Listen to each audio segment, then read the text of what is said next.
Ang init, oh. Oh, sige. Ganda sana ang Gemalina. Kaso lang kayo, nag-ulan ngayon, lamig. Yung Gemalina, hindi mo pwede initin ang tuba. Punasan mo na, lagyan ng yun. Tapos, sa ilalim gina, Don't try this at home. Nandiyan sa ilalim, ang lamig-lamig ng paway. Nandiyan sa ilalim na yun, ang gulpi ka. Naka-aircon eh. Pasok Ate Pen!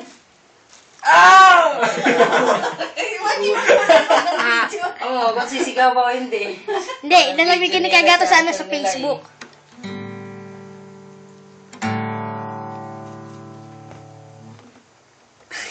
Nakakapit eh.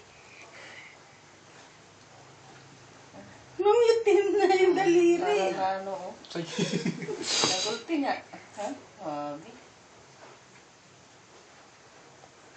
Parang binugbog ng yung gano'n. Parang minartilyo.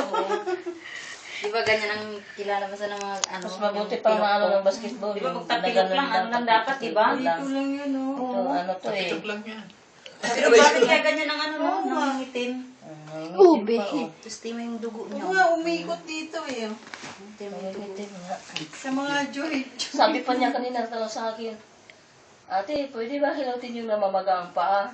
Kung tingnan natin, ano ba yung namamaga yan? Namamaga raw. Ano pala, nagpipilay. Don't try this at home. Para papanood sa Facebook ang mga umiiyak. Ang dami. Ang daming audience.